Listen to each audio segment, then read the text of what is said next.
But I soon ceased paying attention to this trick of his.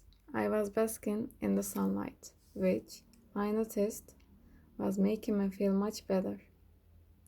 The sand was beginning to stack up underfoot, and though I was eager for a dip, I postponed it for a minute or two more. At least I said to Mason, "Shall we go in now?" and plunged. Mason walked in gingerly and only began to swim when he was out of his depth. He swam hand over hand and made slow headway, so I left him behind and caught up with Mary. The water was cold and I felt all the better for it.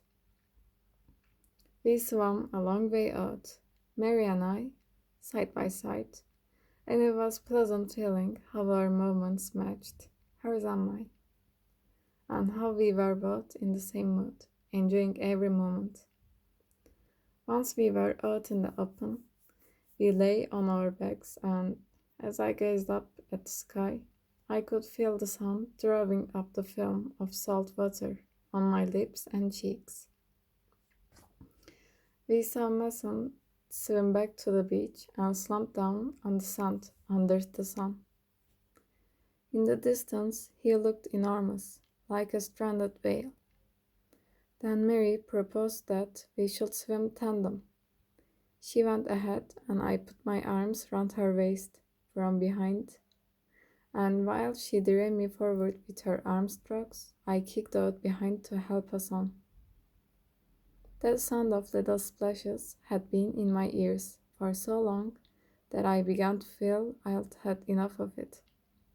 So I let go of Mary and swam back at an easy pace, taking long, deep breaths.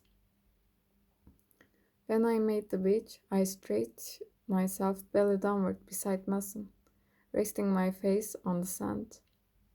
I told him it was fine here, and he agreed. Presently, Mary came back.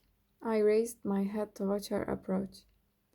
She was glistening with brine and holding her hair back. Then she lay down beside me, and what with the combined warmth of our bodies and the sun, I felt myself dropping off to sleep. After a while, Mary tugged my arm and said, Mason had gone to his place. It must be nearly lunchtime. I rose at once, as I was feeling hungry, but Mary told me I hadn't kissed her once since the early morning.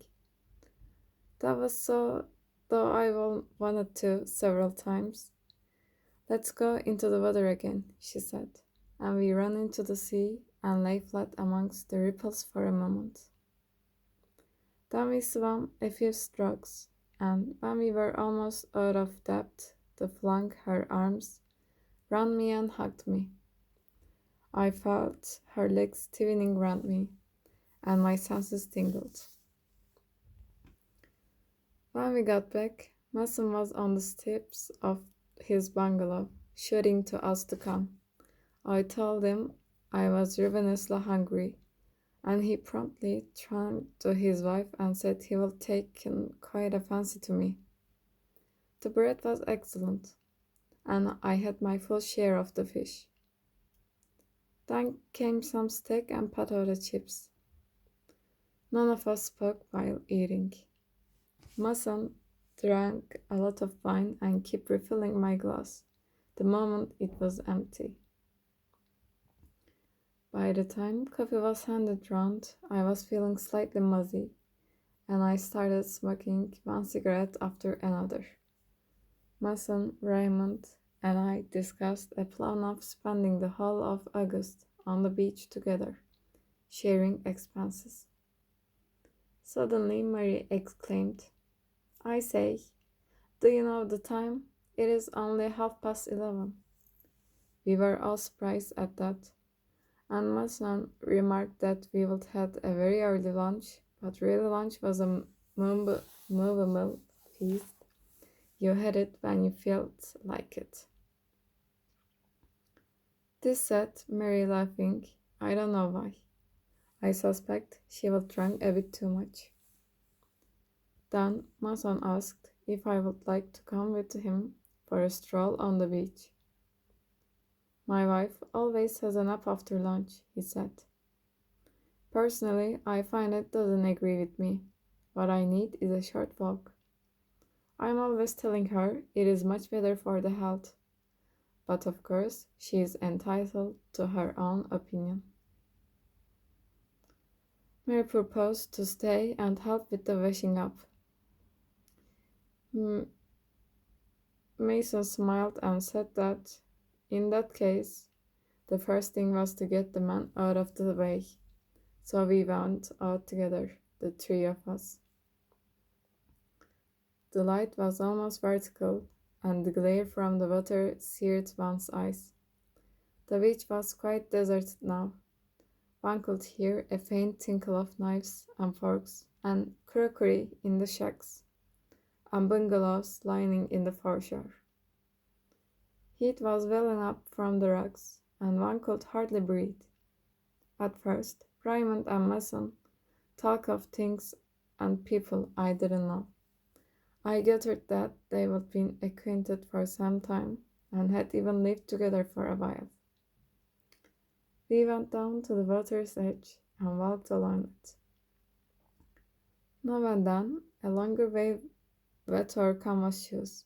I wasn't thinking of anything, as all that sunlight beating down on my bare head made me feel half asleep. Just then Raymond said something to Mason that I didn't quite catch. But at the same moment, I noticed two Arabs in blue dungarees a long way down the beach, coming in our direction.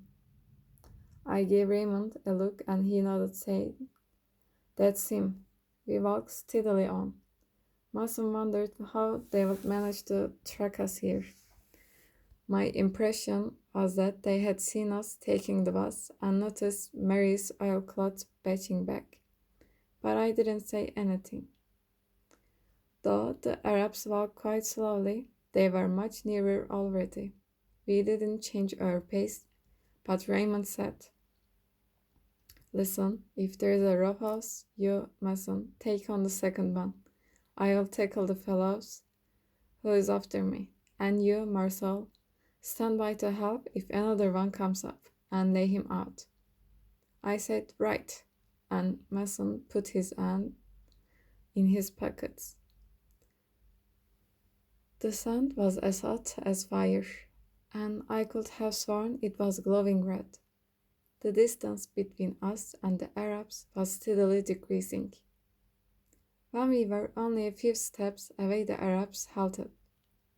Mason and I slowed down, while Raymond went straight up to his man. I couldn't hear what he said, but I saw the native lowering his head as if to butt him in the chest. Raymond lashed out promptly and shouted to Mason to come. Mason went up to the man he had been marking and struck him twice with all his might. The fellow fell flat into the water and stayed there some seconds, with bubbles coming up to the surface round his ribs. Meanwhile, Raymond had been slugging the other man, whose face was streaming with blood. He glanced at me over his shoulder and shouted, "Just you watch. I ain't finished with him yet." "Look out," I cried. "He's got a knife." I spoke too late. The man had gashed Raymond's arm and his mouth as well. Mason sprang forward. The other Arab got up from the water and placed himself behind the fellow with his knife. We didn't dare to move. The two natives backed away slowly, keeping us at bay with the knife and never taking their eyes off us.